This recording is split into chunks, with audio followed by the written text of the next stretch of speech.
Meus irmãos, queria trazer uma mensagem para a igreja. Não é propriamente expositiva no sentido de falarmos verso a verso, mas é uma mensagem bíblica.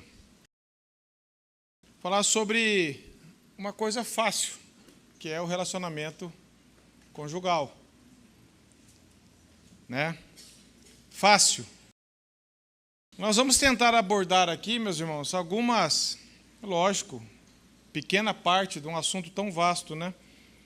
Mas para despertar em nós um interesse pelo assunto, para reciclar verdades, para trazer de novo verdades ao nosso coração que muitas vezes nós já sabemos, já conhecemos, mas que às vezes não estamos praticando, né?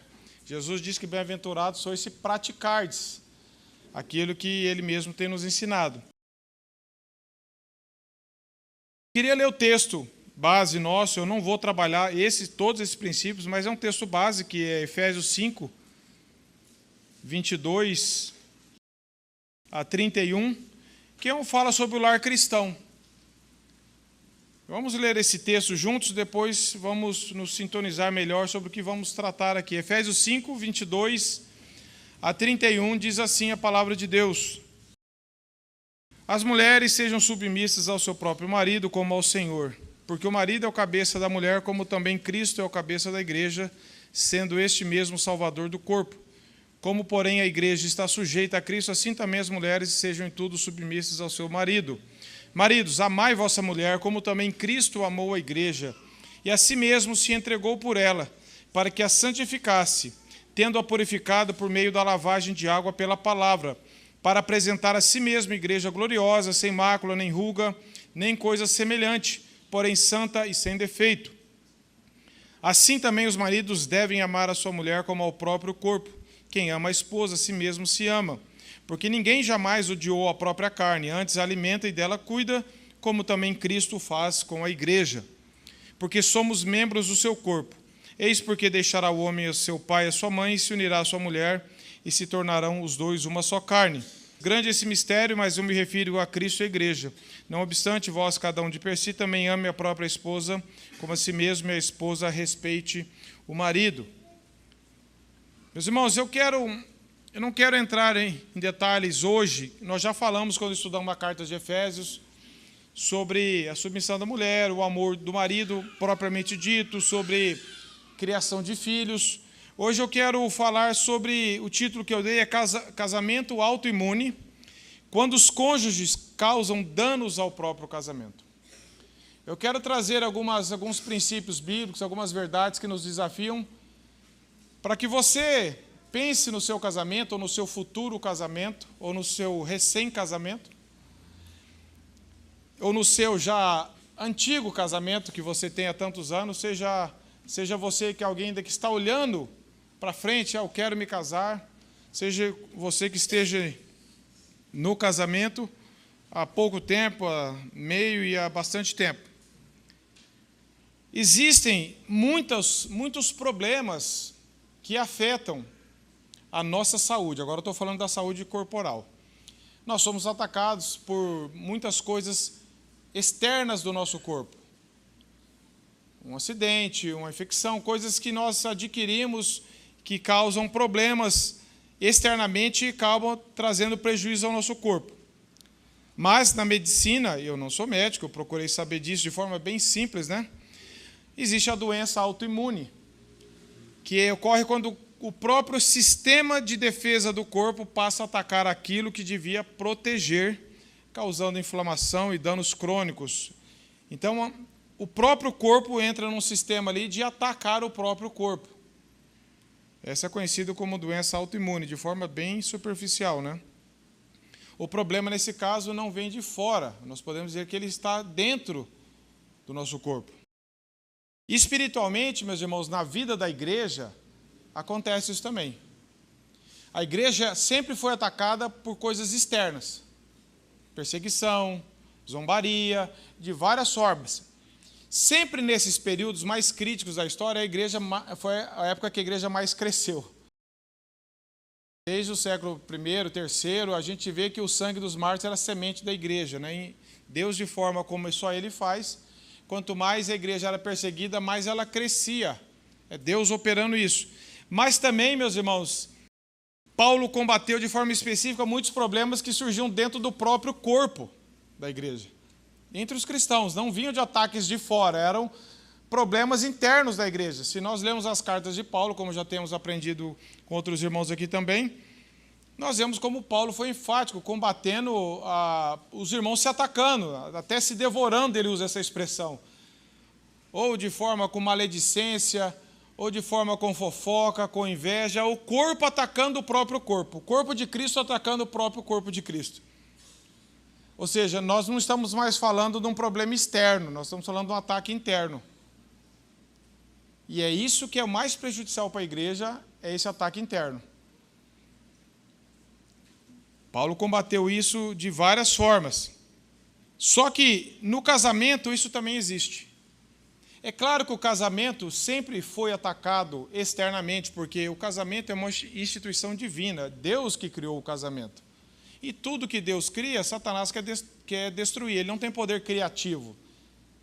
Satanás não tem poder criativo, ele tem poder destrutivo. Deus é o Criador. E Deus criou o casamento, criou o relacionamento, nós vemos lá em Gênesis.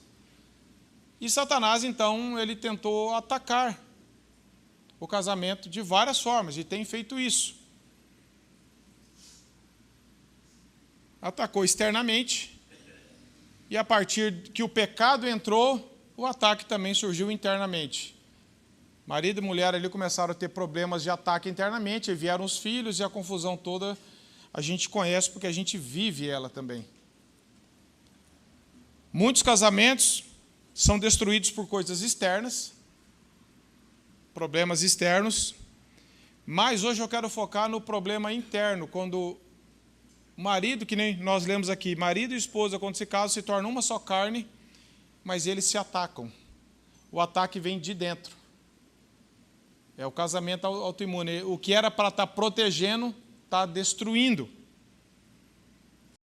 O casamento que devia ser um lugar de proteção se transforma num campo de batalha. E os combatentes são os cônjuges.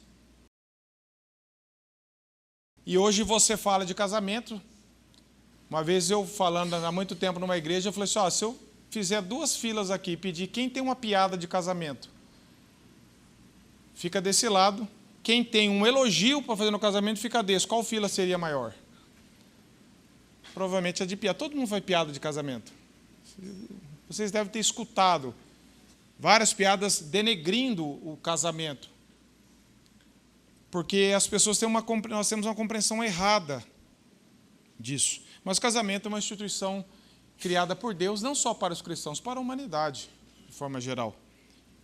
E para os cristãos nós temos essa representatividade de Cristo e a igreja. Não é apenas um casamento, um lugar para eu buscar a minha satisfação, a minha felicidade, a minha própria necessidade. Nós vamos tentar falar isso um pouco hoje. Vivemos num mundo pecaminoso, cheio de armadilhas, tentações, lutas, desafios externos, aflições que atacam a instituição do casamento. Nós sabemos disso. Mas muitas vezes o ataque pior é quando vem ali de dentro mesmo. Marido e esposa que passam a agir contra a própria aliança que firmaram naquele dia tão bonito no altar. Prometeram tantas coisas e que hoje estão se guerreando. Que prometeram se cuidar, que hoje estão se destruindo. Que prometeram se amar e hoje estão se irritando. Que prometeram estar juntos e hoje estão separados. Muitas vezes morando sob o mesmo teto, mas sem afinidade, sem harmonia, sem união. E porém, meus irmãos, não era para ser assim. Herman Bavinck foi um teólogo reformado da Holanda em séculos 19 e 20. Contribuiu muito. Ele diz assim, num livro dele que chama Família Cristã. As adversidades e cruzes que vencem os casados não pertencem apenas aos vários riscos da vida, como acidentes, desastres, doenças ou mortes, coisas externas. Não somente isso. Necessidade ou miséria. Mas a esses pertencem também as faltas e pecados que as pessoas casadas precisam suportar umas nos outros. Defeitos, falhas que precisam ser perdoadas, que precisam ser tratadas. E muitas vezes não são. E aí ele diz assim: quem já encontrou um marido ou uma esposa que corresponda inteiramente, no sentido de perfeitamente às expectativas do outro, ou que corresponda totalmente ao ideal que havia formado em sua imaginação? Ele faz uma pergunta: quem já encontrou alguém perfeito, que era igualzinho eu esperava? No casamento, as virtudes encontram uma oportunidade especialmente favorável para se desenvolver e aperfeiçoar. Todavia, ele diz, as falhas e as fraquezas também não estão mais claramente expostas à luz do que no círculo íntimo da família. Não existe, meu pai sempre falava isso, não existe casamento perfeito. E nós costumamos a imaginar, o casamento do fulano é perfeito, o casamento do outro é perfeito. O meu casamento não vale nada, eu tive azar no casamento, não tive sorte. Mas nós precisamos voltar os olhos para os nossos próprios pecados. Maridos, olhem para si mesmos, e esposas, olhem para si mesmas. Herman Bavinck, meus irmãos, ele termina com uma pancadaria, que ele diz assim: muitos maridos que parecem grandes e fortes aos olhos das outras pessoas, são em casas fracos, mesquinhos e estúpidos. E muitas esposas que parecem um anjo quando estão visitando outras pessoas, em sua própria casa são uma praga para seu marido. Palavras dele, século XIX e XX. Desde a queda, meus irmãos, quando o pecado entrou na humanidade, começou o afastamento de Deus. O homem se separou de Deus ali, com o seu pecado ele se distanciou de Deus. E por causa disso, se distanciou um do outro. A gente sabe da história. Eles tinham comunhão, quando veio o pecado, tiveram medo de Deus e começaram a culpar um ao outro. E no fim a culpa caiu, segundo eles, no colo de Deus. Começaram a haver guerra entre eles. O que via comunhão, começaram a haver guerra, desavença. E sem a graça de Cristo, essa desavença só aperfeiçoa. Só vai ser uma versão revista e atualizada dos casamentos. Sem a graça de Deus, qual a chance de dois pecadores conviverem juntos muitos anos, de forma pacífica, harmônica, que expresse a glória de Deus, o amor de Deus? Cada cônjuge, meus irmãos, sem a graça de Deus, permanece orgulhoso, cheio de justiça própria, cego para os seus próprios pecados, sempre a culpa é do outro. Quantas vezes eu e você já não escutamos? Você vai conversar com as pessoas, qual que é o problema do seu casamento? Ele dispara a falar meia hora do cônjuge. E aí você pergunta para o outro cônjuge, ele dispara a falar 40 minutos do outro. Quer dizer, ninguém está errado. O que as pessoas estão dizendo? O meu problema é ela, o meu problema é ele. Nunca ninguém fala assim, o problema sou eu. É o meu orgulho, é o meu pecado. É a minha justiça própria, a minha dureza de coração. É o meu egoísmo. Se alguém chega nesse nível, você fala, Senhor, o Senhor já agiu ali no coração. Porque todos nós somos cegos para os nossos próprios pecados. Mas quando nós listamos o pecado dos outros, meus irmãos, nós precisamos de umas 500 folhas de sulfite. A gente sabe todos. Aí você fala do seu. Me dá uma semana para eu ver se eu acho um, se eu lembro de um. Nós somos assim, meus irmãos. A gente sabe listar o pecado do cônjuge, o problema dele, as falhas dele. Quando alguém pergunta, fale das suas. E às vezes ele fala assim, o problema é que eu sou muito bom. Eu sou muito bonzinho no casamento, esse é o meu problema. Eu falo, nossa, o problema dele é uma virtude, ele é muito bom. Nós temos dificuldade, nós nos achamos sempre que estamos certos. Todas as boas e duradouras reformas, meus irmãos, seja na sua vida com Deus, porque tudo na nossa vida começa com Deus, e, consequentemente, no casamento, ela tem que começar, o ponto de partida é o nosso próprio coração. Não olhe para o seu cônjuge. Você quer restaurar o seu casamento? Peça para Deus mostrar os seus pecados. Conserte a sua vida com Deus. E, a partir dali, você vai ver que você tem muita reforma para fazer no seu coração diante de Deus, do que ficar vendo problema na vida dos outros. A reforma, meus irmãos, no casamento e na vida com Deus, ela parte de dentro do nosso coração. Nós precisamos pedir, Senhor, mostre onde eu tenho falhado, onde eu tenho contribuído para isso, onde eu estou errando e pecando, insistindo, sendo teimoso, sendo orgulhoso e sendo qualquer que seja o nosso pecado. Cada um dos cônjuges precisa voltar para Deus e pedir graça para Deus mostrar os próprios erros, como Davi orou no Salmo 139. Senhor, sonda-me. Sonda o meu coração, vê se há em mim algum pecado mau, vê se há em mim algum desejo mau e guie-me pelo caminho eterno. Senhor, sonda o meu coração, sonda as minhas motivações. O que eu tenho contribuído para esse ataque interno no casamento? O que eu tenho contribuído para o meu casamento tá frio, está afastado, está morno? Só rixa, só cutucada, só irritação.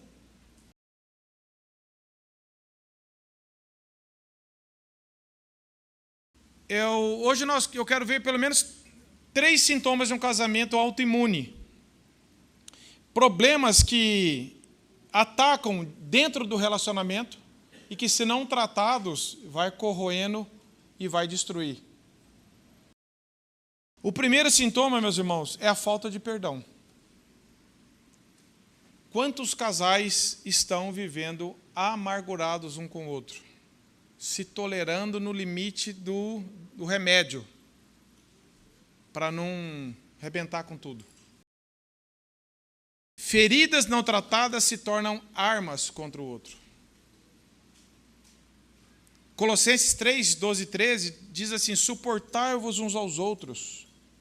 Não é no sentido de tolerar, eu tenho que suportar essa pessoa para o resto da minha vida agora, sem prazer. É dar suporte e também ser longânimo. Suportai-vos uns aos outros. Aí ele diz: perdoai-vos mutuamente, assim como o Senhor vos perdoou. Meus irmãos, como que começa o nosso relacionamento com Deus? Não é na base do perdão de Deus conosco? Alguém de nós poderia estar relacionando com Deus se Ele, por graça, não nos perdoasse? E qual foi o tamanho da culpa que Deus precisou perdoar-nos? É isso que Jesus ensina, e isso que Ele ensinou, e isso que nós oramos muitas vezes. Senhor, me perdoa como eu também perdoo as dívidas das pessoas. Me perdoa assim como eu perdoo as pessoas. Muitas vezes nós estamos pedindo juízo de Deus. Fala, Senhor, eu não perdoo os outros, mas eu quero que o Senhor me perdoe igual eu perdoo os outros. Nós recebemos o perdão, mas na hora de perdoar, aí não, agora você vai ter que cumprir tudo essa exigência minha aqui. Todo casamento, meus irmãos, nós sabemos disso, é formado por 2 pecadores salvos pela graça. Logo, infelizmente, ofensas acontecem, pecados surgem, infelizmente. João, quando escreveu a primeira carta dele, ele diz: escreva essa carta para que vocês não pequem. Claro, a Bíblia foi dada para nos livrar do poder do pecado e cada vez mais crescermos em santidade e lutarmos e resistirmos e dizermos não ao pecado. Mas ele diz: se porém algum de vós pecar, nós temos um advogado junto ao Pai. Ou seja, vocês ainda vão pecar. E num relacionamento a 2, vivendo todo dia, qual que é a chance disso acontecer? Na igreja, que a gente se encontra menos, a chance já é grande. No casamento é muito maior, porque nós somos 2 pecadores. Então, o problema não está necessariamente em que sermos pecadores, e nem necessariamente, e infelizmente, ainda pecarmos um com o outro. O problema é o que nós fazemos quando isso acontece. Nós pecamos contra o próximo. E muitas vezes o próximo é o nosso cônjuge, que está bem próximo mesmo. O que devemos fazer? Nós devemos fingir que nada aconteceu? Devemos falar: mas você também erra comigo? Espera lá. Mas eu jamais faria isso com você. Mas você está... É assim que Jesus fez conosco, meus irmãos? É assim que Ele chamou. Eu falei: escuta, não faz mais isso não, hein? É assim que Jesus nos perdoou? É fácil perdoar, meus irmãos? Claro que não. Ninguém está falando que nunca vai ser. O processo não é fácil, mas se temos o Espírito Santo, esse é o caminho. Confessar os nossos pecados uns aos outros. Tiago 16 ensina, nós vimos isso no último estudo de Tiago. Uns aos outros dentro do casamento também. Pai e filho, marido e mulher. Perdoai-vos mutuamente, a Bíblia diz. Então nunca é fácil, mas eu não tenho que ir pela facilidade, eu tenho que ir pela obediência. Jesus fez isso por mim. E falar, Senhor, eu não estou sentindo que eu devo perdoar. Não é sentir, meus irmãos. Eu acho que nós nunca vamos sentir um desejo tão forte de perdoar quando alguém nos ofende. Aquele prazer. Nós sempre vamos fazer isso com uma certa resistência, porque o nosso coração é vingativo, é orgulhoso. Mas o Espírito Santo que habita nos cristãos nos capacita, nos convence, nos guia e nos vai dobrar o nosso orgulho e falar assim, você deve perdoar, você precisa perdoar. Esse é o caminho. O perdão não é uma coisa opcional, ainda mais no relacionamento cristão, ainda mais no casamento, ele é essencial. Quando casamentos adoecem, meus irmãos, quando essas doenças, essas ofensas, esses pecados são acumulados, lembrados e reutilizados diariamente. Você fica improperando, quando o Tiago fala improperar, é jogar na cara. Tem pessoa que fala, mas eu perdoei, mas toda vez que alguém erra, fala, você lembra lá, há 6 anos atrás, era um verão, eu lembro que você fez isso, mas você já não perdoou? Mas você lembra que quando... mas você já não perdoou? A falta de perdão, meus irmãos, endurece o coração nosso para com Deus, nosso para com o cônjuge, cria uma distância espiritual e, consequentemente, emocional entre o casal. Transforma o cônjuge em um inimigo. É dormindo com o inimigo, literalmente. O diálogo, quando não some, porque muitas vezes as pessoas não se comunicam, só tem condição de conversar pelo WhatsApp. Porque se um ouvir a voz do outro, dá briga. Não consegue nem ouvir o tom da voz. Quando não some de vez, vira artilharia pesada um contra o outro. Quando abre a boca é só para criticar, para ofender, para reclamar, para maltratar, para desprezar. Problema interno, a doença ali, o pecado ali dentro interno. Não está sendo atacado por fora, eles estão se atacando. Pessoas que ficam ressuscitando o passado para matar o presente, coisas que precisam ser tratadas. E se foram, como a Bíblia diz, Deus não fica lembrando o nosso pecado perdoado. Pensa você, Deus te perdoou, você tratou isso com Deus, aí você pega de novo, Deus fala, pera lá, mas e aquela vez? Deus não faz isso com a gente. E às vezes a gente fica usando disso como arma, uma carta na manga. Né? Aquela arma secreta, mas você lembra? Isso é justiça própria. Tipo assim, eu não faria com você, eu jamais faria isso. O que você está fazendo comigo, eu não faria com você. Justiça própria. No casamento, meus irmãos cristãos, o padrão é o perdão. Eu não vou perdoar primeiramente se o outro merece. Eu vou perdoar porque Jesus disse que é para eu perdoar. Eu tenho que olhar para a cruz. Muitas vezes nós estamos lá, mas eu fui ofendido. Sim, mas você também ofende. Você também erra. E se eu olhar para a cruz de Cristo, eu fico envergonhado em não me perdoar. Se eu olhar para o meu sentimento, eu posso me achar no direito. Se eu olhar para o que Cristo fez por mim, eu falo, Senhor, lembra? Você foi perdoado de uma dívida tão grande e agora está esganando o outro aqui por uma dívida tão pequena. É fácil? Nunca vai ser, meus irmãos. Mas esse é o processo. Nós temos que lembrar que nós somos grandes pecadores. Os casais são grandes pecadores. Mas se são cristãos, eles têm um grande Salvador. Um grande Senhor que capacita-os a perdoar, a se amar. Martinho Lutero diz que nós somos todos mendigos diante de Deus, e aquele que foi muito perdoado não pode negar o perdão ao próximo. E uma vez eu li uma frase, essa eu não sei de quem que é, mas diz assim, ninguém nos ofende mais, grave essa frase, meus irmãos, ninguém te ofende mais do que você ofende a Cristo. Ninguém me ofende mais do que eu ofendo a Cristo com os meus pecados. Ninguém. Mas fizeram isso comigo.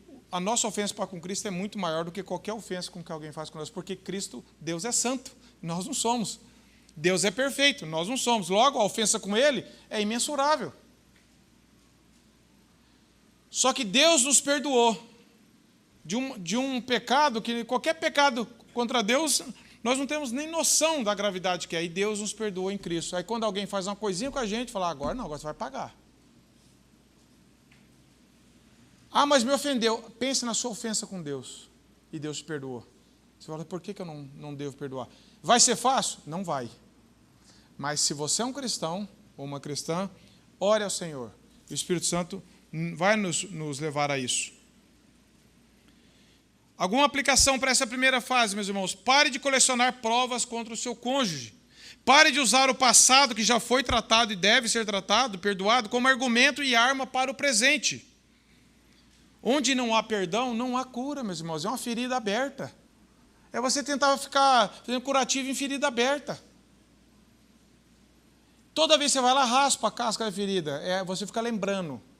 Você nunca deixa sarar. Você sempre está cutucando ali. Trazendo a memória, cutucando, relembrando, dando uma indireta, sendo irônico.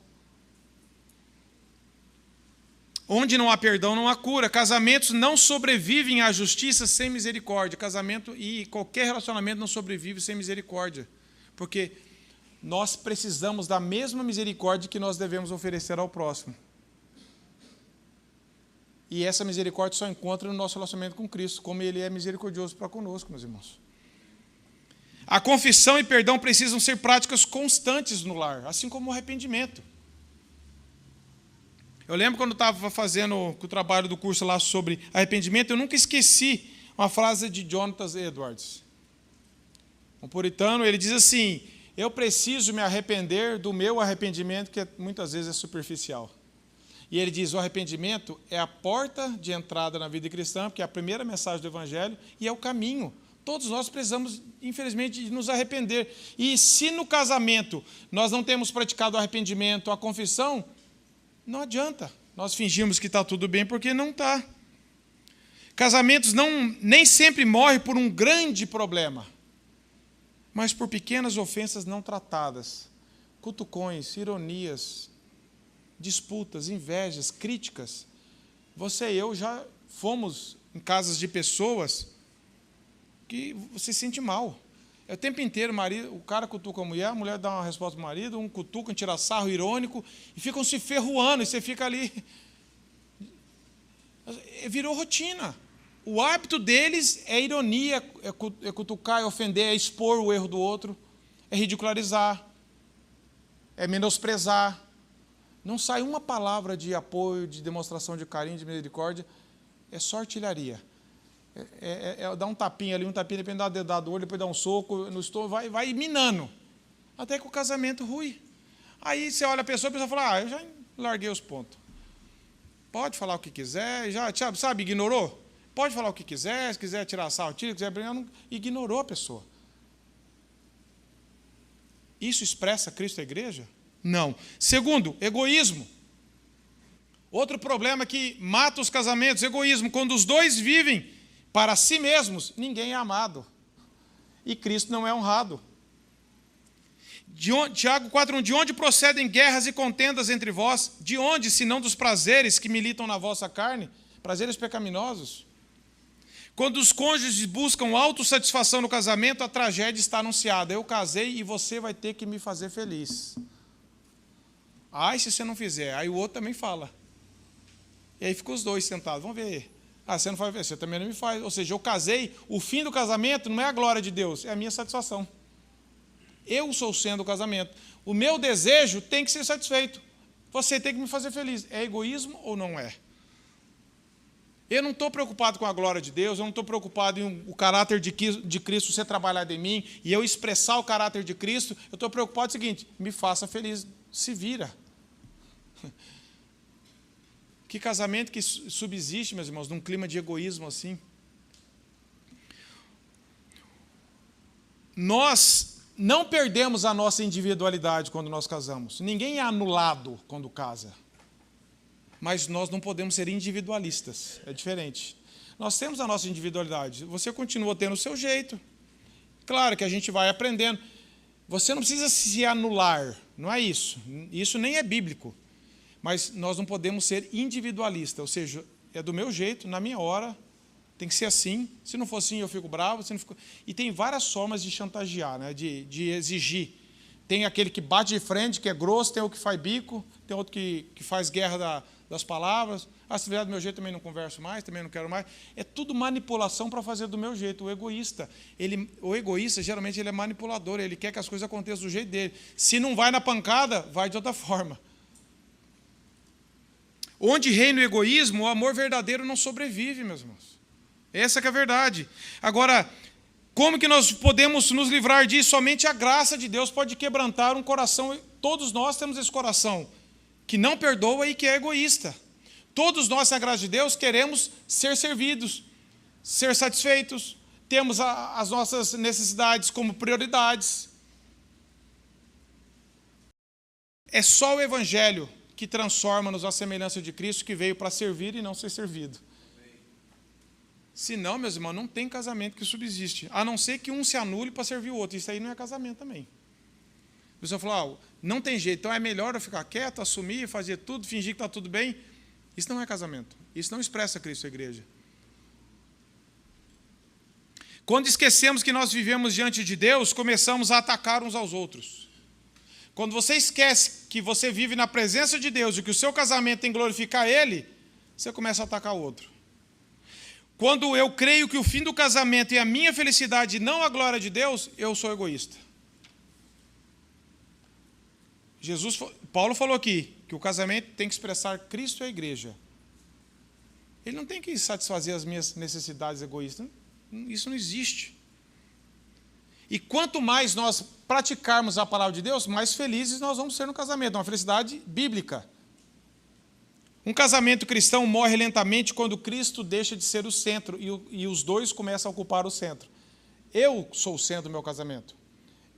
O homem fala, não, eu quero ser atendido, eu tenho meu jeito, essa é a minha criação, eu fui criado assim, na minha casa era assim. A mulher também era assim, eu quero desse jeito, meu pai criou assim. Os dois tiram Cristo de cena e os dois sentam no trono. E agora ficam olhando para a cara do outro, vamos ver quem que vai ceder primeiro. Vamos ver quem que vai servir primeiro. Vão morrer os dois de fome, sem afeto, sem carinho. O pecado central do ser humano é esse egoísmo, é o orgulho. No casamento ele se manifesta de forma sutil. Minhas necessidades primeiro. Mas você não vê as minhas necessidades, um fala para o outro. Eu vou fazer as coisas do meu jeito, no meu tempo, e eu tenho o meu jeito. E vai ser assim. Eu quero ser servido. E os meus direitos? E a minha vontade? Esse é meu temperamento, sou assim. Sempre fui assim. Cadê o Evangelho, então? Se esse é o meu temperamento, e ele está sendo contrário à palavra, cadê o Evangelho que molda-nos por completo? Eu quero ter meu tempo, quero ter meu conforto, não me perturba, não. Meus irmãos, tem duas formas que Deus trata com o nosso egoísmo. 3, vou colocar aqui. Começa no casamento, depois com o filho, e a vida da igreja, que é a vida corporativa, é onde Deus vai tirando essa... Porque a gente tem que aprender a servir, aprender a fazer, agradar o outro, aprender a ver a felicidade do outro como prioridade sobre a nossa própria felicidade, servir com o coração quebrantado. No casamento bíblico não é autopreservação, é o autossacrifício. Muitas vezes a gente fica se autopreservando, nós temos que servir. A vida da igreja não é um serviço mútuo. Se você entrar para o casamento querendo ser servido, você mata o seu casamento, porque o outro também vai entrar assim. Cristo amou a igreja não porque ela merecia, mas para santificá-la. Nós lemos aqui, o propósito do casamento não era que eu quero amar a igreja para que a igreja seja feliz para sempre. Ela vai ser feliz quando ela for santificada. E o casamento também. O coração humano, de João Calvino, é uma fábrica de ídolos. E o primeiro ídolo somos nós mesmos. É o meu jeito, é as minhas coisas, tem que ser... Cada um está grudado nisso. Um casamento, quando os dois vivem para si mesmos, ele se torna autoimune. Aquilo que deveria cuidar, passa a se ferir. O casamento não existe para satisfazer o ego, meus irmãos, mas para glorificar a Deus. Onde o eu reina, Cristo então não está reinando. Terceiro, negligência espiritual. Quando o casamento tenta sobreviver sem Deus. Vamos dar um jeito, então. Então vamos resolver isso aqui. Como? Não, do nosso jeito. Não oram, não lê a Bíblia, não conversam sobre o Evangelho, não voltam os seus corações para a palavra. Então vão tentar entrar num acordo aqui. Mas se é um casamento cristão, os dois têm que voltar para Cristo. Falar, Senhor, onde que nós estamos pecando? Onde que nós estamos errando? O Salmo 127 que o Gabriel leu, eu notei que se o Senhor não edificar a casa, em vão trabalhos que edificam. Em vão não vai servir para nada. Se Deus não edificar o lar, se nós não começarmos nos quebrantando diante de Deus e falar, Senhor, o Senhor tem que ser o centro daqui. Todas as nossas vontades têm que ser canalizadas em submissão à Tua palavra. Quando o casal não prioriza os meios de graça, tanto individualmente quanto no casamento, oração, meditação, comunhão da igreja, leitura da palavra é fundamental para a nossa vida como indivíduos cristãos, como maridos, como esposas. Nós, como maridos, homens, precisamos priorizar a nossa vida com Deus, conhecer a palavra, conhecer o Senhor, buscar o Senhor em oração. Temos um relacionamento verdadeiro com o Senhor na palavra. Não viver de domingo aqui, ou de estudo na casa. Nos alimentarmos da palavra, pedimos que o Senhor quebrante o nosso coração, molde o nosso caráter, guie a nossa mente para que nós possamos cuidar da casa. Que nem 1 Pedro diz, viver a vida comum do lar com discernimento. Se nós não buscarmos na palavra de Deus, nós vamos guiar errado, nós vamos querer guiar a casa do nosso jeito. E as esposas também precisam, para exercer o papel delas, de auxiliadora, de mães, de submissão, elas têm que se voltar e conhecer a vontade de Deus da palavra.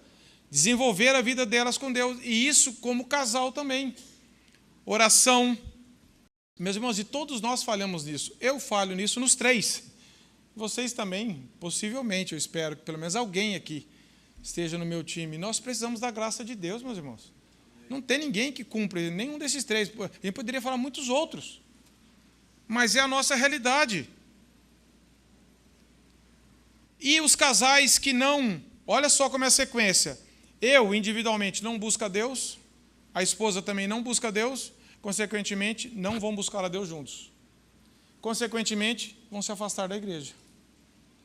Não tem comunhão pessoal com Deus, não tem comunhão no casamento, e quando muito, vem na igreja domingo. Não vivem a vida comum, não são ajudados, não têm relacionamentos saudáveis dentro da igreja também, porque eles não estão com um casamento saudável.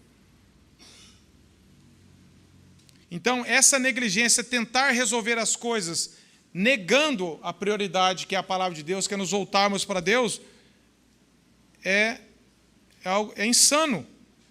A negligência espiritual gera frieza no relacionamento. Casais que viajam juntos, praticam esporte juntos, assistem filmes juntos, passeiam juntos, que maravilha, isso é muito bom. Até aquele livro que nós demos lá no casamento, lá no encontro de casais, Amantes e Amigos, do Joel Bick, fala sobre isso, a importância do casal ter amizade, fazer coisas juntos. Não é só sentar e ler a Bíblia o dia inteiro, acabou, fecha a Bíblia, não tem mais nada para conversar. Mas ter amizade saudável no casamento, gostar de fazer coisas juntos. Mas não só isso. Nós precisamos, para ter um casamento saudável, um relacionamento que expressa a Cristo e a igreja, que nós vamos crescer e amadurecer, nós precisamos, principalmente, meus irmãos, desenvolver o nosso hábito de estudar a Bíblia junto, ou de falar do Evangelho na nossa casa, um para o outro, conversar sobre as coisas de Deus. Não precisa ser só naquela hora formal, sim, mas também ter o hábito de falar das coisas de Deus, de falar das nossas dificuldades, de tratar as coisas à luz. O Evangelho ele tem que permear a nossa vida. Não tem que ser um assunto para você falar só no grupo caseiro, só no dia do estudo lá que eu faço com a minha família, depois não falo mais. Depois não falo mais. Não, já estudamos segunda lá, mas o resto da semana parece que o Evangelho saiu de cena. Tudo na nossa vida tem que estar sendo governado pela palavra de Deus. Então, gera frieza no relacionamento. Começamos a ter decisões carnais, resolver as coisas do nosso jeito, porque não oramos, não pedimos sabedoria para Deus, como o Tiago fala. Cada um quer fazer a sua vontade, cada um começa a querer impor a vontade, começa a haver problemas disso, consequentemente na criação dos filhos, consequentemente no uso do dinheiro, consequentemente no uso do momento de entretenimento, vai afetando toda a nossa vida. Há um distanciamento emocional, porque não tem assunto para falar. Parece conversa de elevador. Rapaz, vai chover, hein? Vai chover. Nossa, e ontem? Não tem mais profundidade do que isso. Tem casal que só conversa notícia que leu na internet. Nossa, rapaz, vi falar que lá nos Estados Unidos agora, trocam informações do que leram, mas não tem conversa no Evangelho. Não falam da palavra, não falam de algo que Deus está fazendo na vida deles. Nossa, eu estava lendo essa parte da palavra de Deus, falou tanto comigo. Nossa, eu vi como eu tô longe disso aqui. Nossa, que eu estava estudando esse livro aqui, como Deus falou comigo, e colocar isso aqui. Não, só falam de notícias. Se cair a internet uma semana, fica mudo, porque não tem assunto. Um casamento sem oração, sem a palavra de Deus, sem comunhão, não está neutro, porque não tem neutralidade. Nós estamos cada vez mais frios. Se você parar a sua vida com Deus, você não está neutro, você está se afastando de Deus. O casamento é a mesma coisa.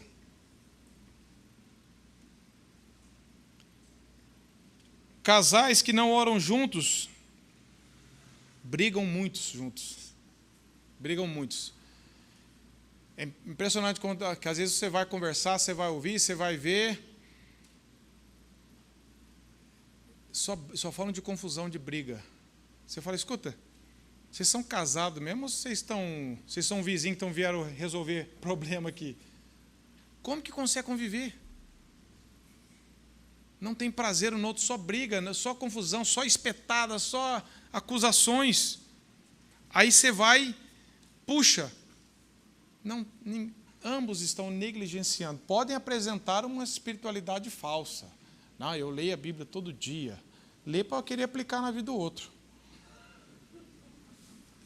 O cara lê para ter um versículo para quando vir falar.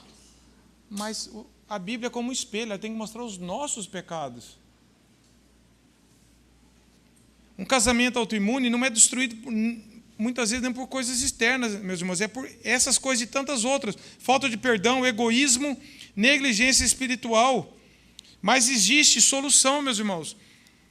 Não é para ser assim. Casamento onde dois cristãos se casaram no Senhor, não é para ser assim. Não se conforme com ele. É assim mesmo, então não é para ser assim. Não pode ser assim. Isso não é um bom testemunho nem para os seus familiares, que você fala que você é crente, você evangeliza, você vai almoçar na casa dele, eles vão na tua casa e falam, isso aqui que é casamento? É isso aqui que é ser crente? Isso aqui que é um lar cristão? Já se diz que a pior arma contrária, a coisa que mais afasta os ímpios é a cara dos crentes que estão dentro da igreja, muitas vezes. O cara fala, mas esse cara vai na igreja, mas o cara vive mal-humorado, critica, se é para ser crente, não quer. Mesma coisa do casamento. Você vai lá, fala, o cara olha, mas casamento é isso? Meus irmãos, problemas todos nós temos. Não é ausência de problemas que nós estamos falando aqui. A Bíblia nunca escondeu problemas. Mas o que nós estamos fazendo com os problemas? Nós estamos empurrando, achando normal, já chegou naquela fase cínica, é assim mesmo, nem liga, pode falar o que quiser. Pode falar, não ligo mais. Isso não é espiritualidade, isso é cinismo. Espiritualidade é a gente tratar as coisas à luz da palavra de Deus. Fingir que não está acontecendo nada, ou fingir que não liga mais, isso é um estágio muito, muito avançado já, horrível. Nós vamos nos voltar. O casamento autoimune pode ser restaurado? Claro. Como? Com técnicas? Não. Em Cristo, meus irmãos. A nossa vida começa com Deus. Volte-se cada um para o Senhor. Senhor, mostra o meu erro, mostra o meu pecado. O que eu tenho feito que tem destruído o meu relacionamento com o Senhor e com o meu cônjuge. Não faça listinha do cônjuge, faça a lista sua. Fala, Senhor, os meus pecados que eu tenho percebido, que o Senhor já me mostrou, são esses. Senhor, me revela outras coisas que eu não estou vendo ainda. Aonde eu tenho falhado, aonde eu estou acomodado, aonde eu estou errando. John Piper, meus irmãos, no livro dele, Casamento Temporário, ele diz assim, o casamento passa por alturas de tirar o fôlego e por pântanos de vapores asfixiantes. Torna muitas coisas mais doces, mas também traz algumas provisões amargas. E ele trabalha, e ele falou assim, no momento em que esse livro é publicado, dele, ele e a esposa dele, Noel, estamos completando o nosso 40º aniversário de casamento. Ela é dádiva de Deus para mim, muito mais do que mereço. Sempre conversamos sobre a maravilha de estarmos casados até a morte de um de nós. Nosso casamento não está isento de perturbações. É um homem de Deus, um pastor que a gente estuda, que a gente acompanha, ele está falando assim, o meu casamento não está livre de perturbações, de aflições. Então não existe casamento perfeito. Apegue-se à palavra de Deus, porque casamento é a ideia de Deus, é a obra de Deus. Não é invenção do homem. Não foi, o casamento não surgiu depois do pecado, ele é antes do pecado. Deus não falou assim, agora vocês pecaram, agora eu vou fazer vocês casar também. Casamento não é punição, é bênção. Casamento é antes do pecado. O pecado deturpou tudo. Mas o casamento Deus instituiu antes. E deve ser feito para a glória de Deus. Primeira coisa, então, para restaurar. Casamento é obra de Deus. Creia nisso. E deve ser expressar a glória de Deus. Não a minha autossatisfação. É a glória de Deus. Paulo fala isso. Fazer tudo para a glória de Deus. Inclusive casar. Viver, relacionar. Segunda, arrependimento genuíno. Não transferência de culpa. Não se defenda, não se justifique, embora a gente tenta fazer isso, mas peça para Deus, Senhor, me leve a ver os meus erros, aonde eu estou falhando, aonde eu estou errando. Terceira verdade, retorne ao Evangelho, não vá atrás de técnicas comportamentais, não vá atrás de autoajuda, não vá atrás de 10 passos para o casamento, é um só, é para a cruz. Pare de ficar ouvindo besteira de 10 passos, 20 técnicas. É o Evangelho, meus irmãos. Volte o teu coração para a palavra. Fala, Senhor, tem misericórdia de mim. Tem misericórdia de mim com o pecado. Eu me afastei do Senhor e por isso, aonde eu vou é uma tragédia. Qualquer relacionamento que alguém se afaste de Deus vai ser uma tragédia. No trabalho, no casamento, na escola, na igreja, qualquer lugar. Sem Cristo, meus irmãos, o que sai de nós? Só coisa ruim. Martinho Lutero diz assim, quando eu olho para mim, eu não vejo saída, mas quando eu olho para Cristo, não vejo limite para a graça. Amém. Olhe para Cristo mesmo, não olhe para, mas o meu casamento não tem mais jeito não. Tudo bem, você pode estar pensando assim, mas Cristo resolve, Cristo restaura. Cristo dá vida onde não tem mais nada, que ninguém pode dar esperança. Se nós nos voltarmos para Cristo, Ele restaura as nossas vidas. Quarta, perdão concedido e buscado. Busque em Deus. Não peça sentimento, não espere sentir vontade. Fala, Senhor, me leva a perdoar. Sabe por quê? O perigo de não perdoar, meus irmãos, é a raiz de amargura que cria no coração. O autor de Hebreus diz lá em Hebreus 12, cuidado para que ninguém de vós seja endurecido pelo engano do pecado, para que não crie raiz de amargura.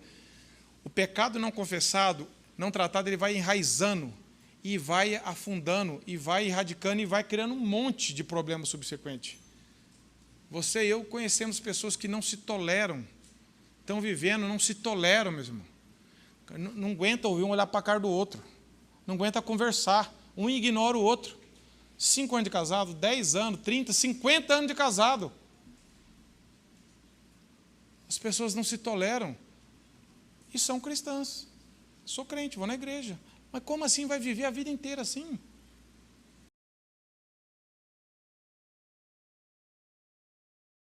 Viver juntos no perdão. Nós não podemos carregar uma cobrança de dívida. Meu pai sempre usava assim, tem gente que fica guardando no bolso uma cobrança de dívida. Toda hora que alguém erra, ele puxa. Ó. Já escutou essa, Marca? Carteira de cobrança. Pera, ó. Então tem aqui, ó. Isso eu peguei até das agendas dele ali que eu estava olhando. O pessoal anda com a caderneta na época não era caderneta na idade dele, né? Anotava aqui, ó, você errou, lembra aquela vez que você falou? Tá? Toda vez que alguém erra, ele puxa o negocinho e fica jogando na cara.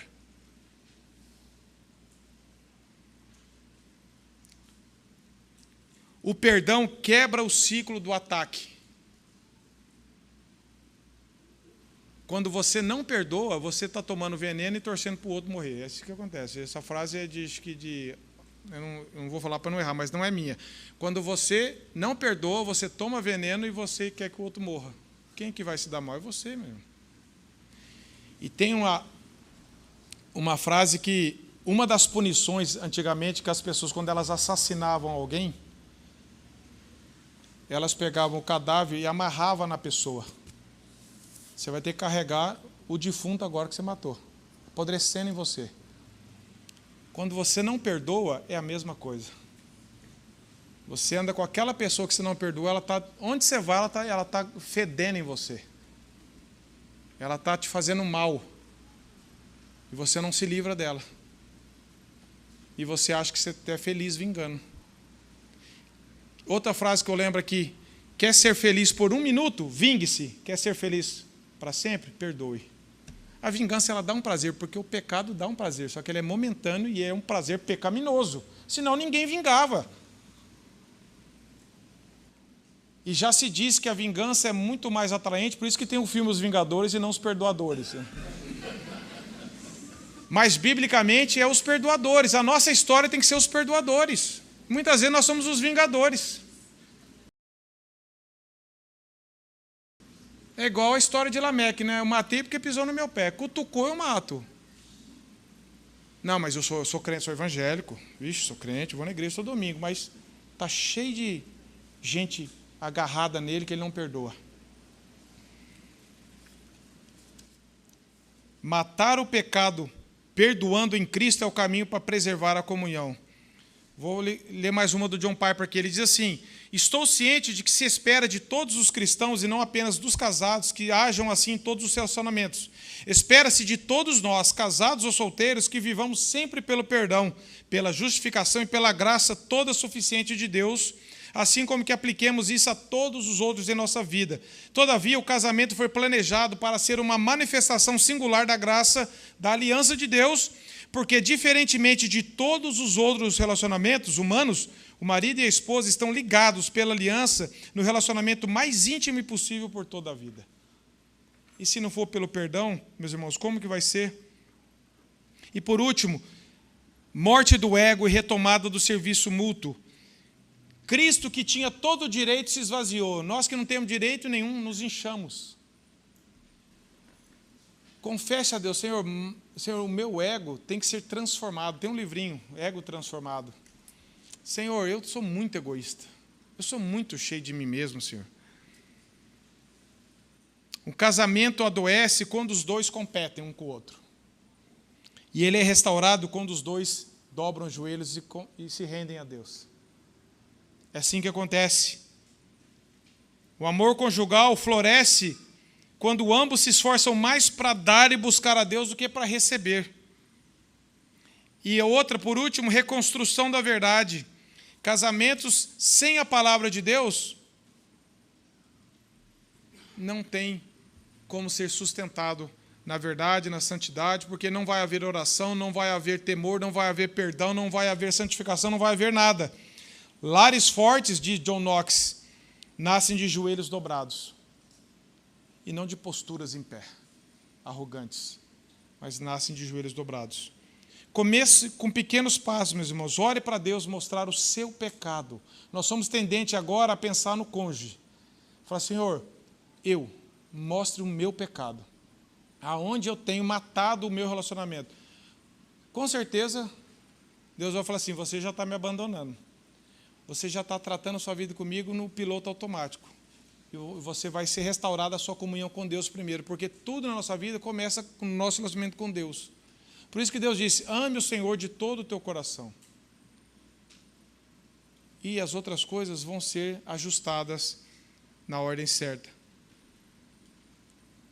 Terminando, o Salmo 147, 3. Deus sara os quebrantados de coração e lhes cura as feridas. Amém? Se o seu casamento, meus irmãos, está acabado hoje, se o seu casamento é um casamento autoimune, que você está e o seu cônjuge, vocês estão se destruindo ali internamente, cada um de vocês, não é hora de chegar e falar assim: ó, tá vendo? Escutou o que ele falou? Não fale nada. Ore a Deus: Senhor, mostre o meu erro, mostre o meu pecado. Aí o outro: Senhor, com ela ou com ele, o Senhor que vai mostrar. Amém? E há em Cristo, e somente em Cristo, a esperança para todo o casamento.